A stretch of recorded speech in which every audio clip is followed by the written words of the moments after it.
them to be able to negotiate and pay, because it is not fair for one woman, a nursing mother at that time, to be with bandits for 8 months. 8 months, and that's unfair.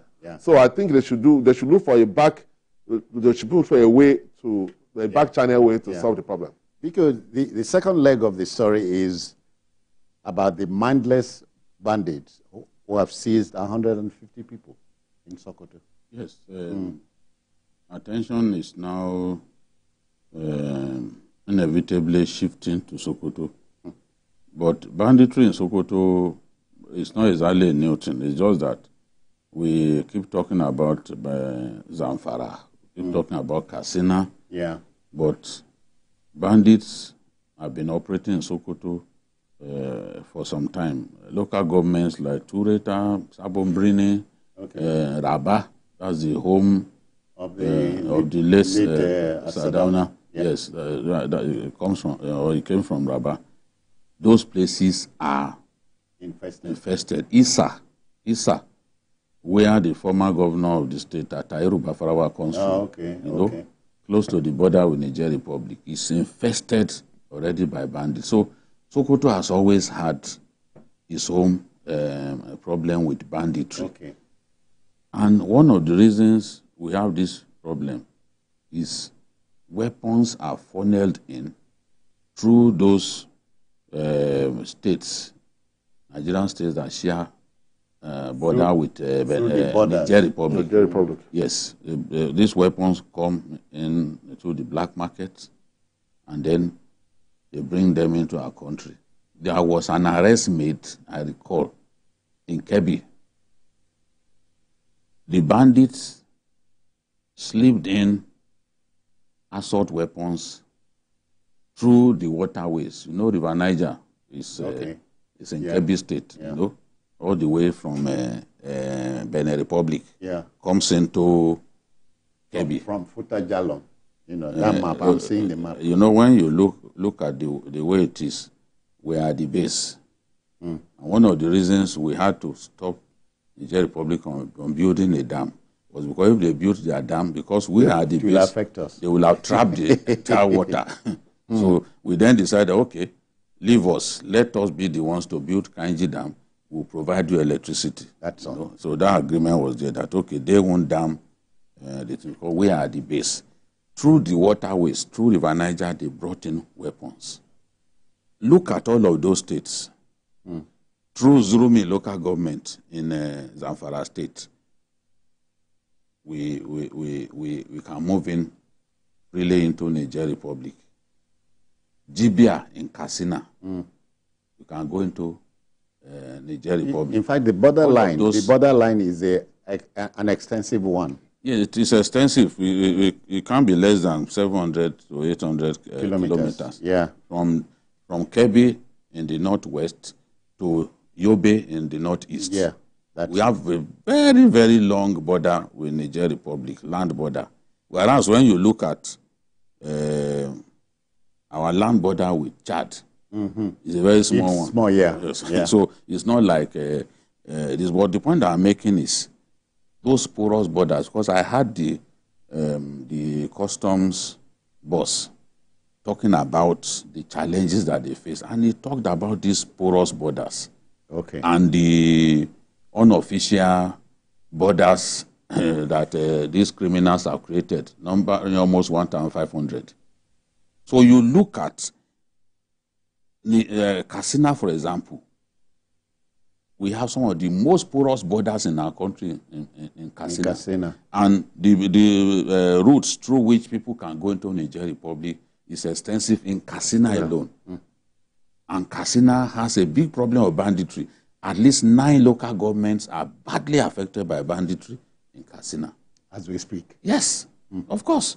The degree may be different.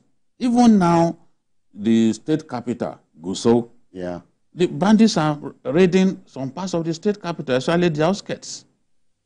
Those students, those university students that were picked up in their hostels, it was in Gusau now that they picked them.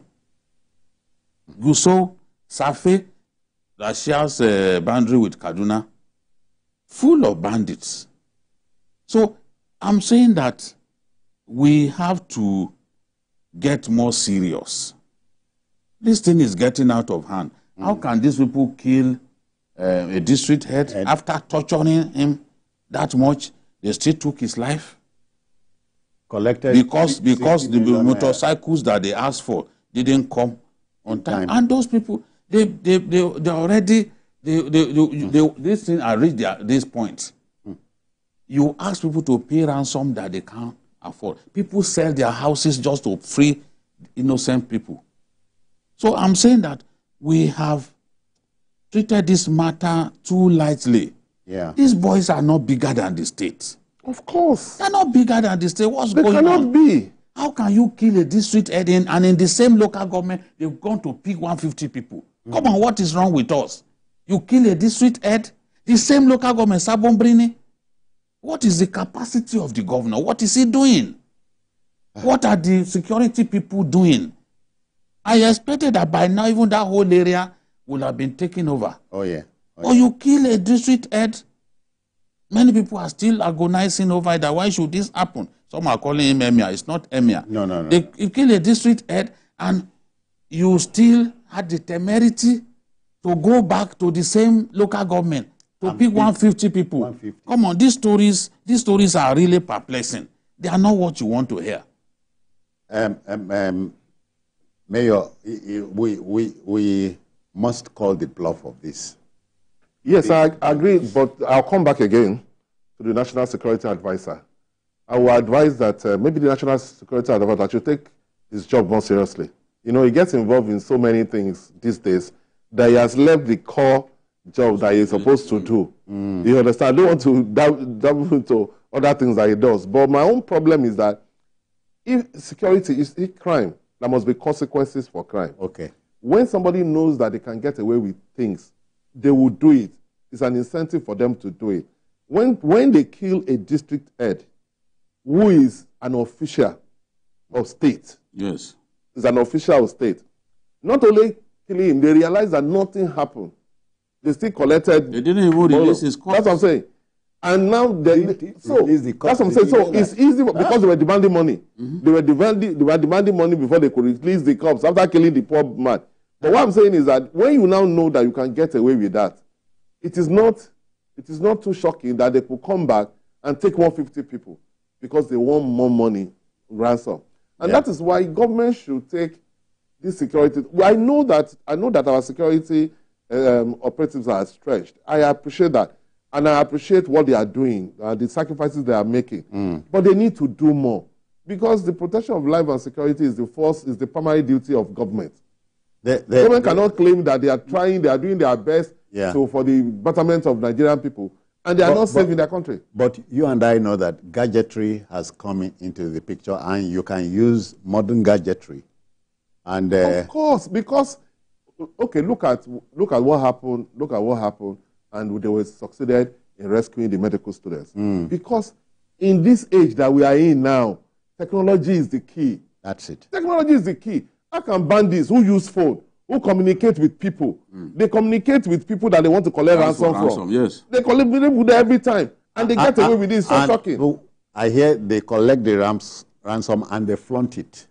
Because see waiting we don't. You know why? Because the government is weak, or the government has been perceived to be weak. Yeah. Yes, the government has been perceived to be weak. For example, if you know that the way things are, the best that they can use are satellite phones. You understand? But you can trace people. Yeah. Now, the technology that you have, you can use drones to identify people. Every day we read where from a country they will initiate how to go and take out an official of an opposing country in another country, very far away. It is not magic. Flawlessly. It is science. The trouble between Russia and Ukraine is telling us. That's what I'm saying. Gadgetry. Yes. No less so the one between Israel and Hamas. The Hamas leader that was killed in Iran. And they did it. Excellent operation. From Israel. So what I'm saying is that and government has voted a lot of money for that office. People are even asking this whole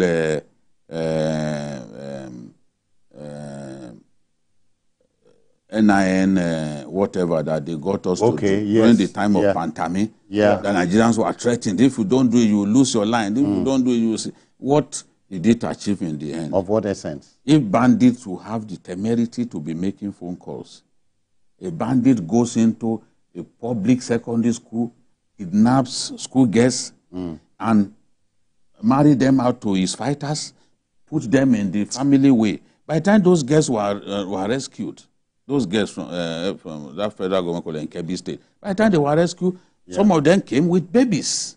All right. Some were pregnant. So these stories, I know that they've made some gains that we have to acknowledge, like the kidnap of those Kustek or Sarah students in Lokoja. Yeah. They didn't pay ransom, and they had those children rescued. Two of them were killed by their abductors, but it was because they had them surrounded. They knew that there was nowhere they could go. We are saying that we need to do a lot more. Where they achieve a breakthrough, we'll give them credit. But they must improve in dealing with these guys, because the more these guys succeed, the more they become entrenched. The more notorious they become. And all of us are not safe. That's the point. All right, folks, let's go to another story. This is a happier development. Now, for the Dangote Petroleum Refinery, the long wait may be over soon, if you ask me. The happy story is that the League of Engineering Bodies in Nigeria has hailed the huge scale of engineering structures at the Dangote Petroleum Refinery and petrochemicals, plus the Dangote fertilizer plant, situated at Ibeju-Lekki, here in Lagos State. Now, the League describes the superstructure as awesome and mind-blowing. The major attraction is that the complex is preparing for the rollout of the almighty premium motor spirit, PMS, also known as petrol.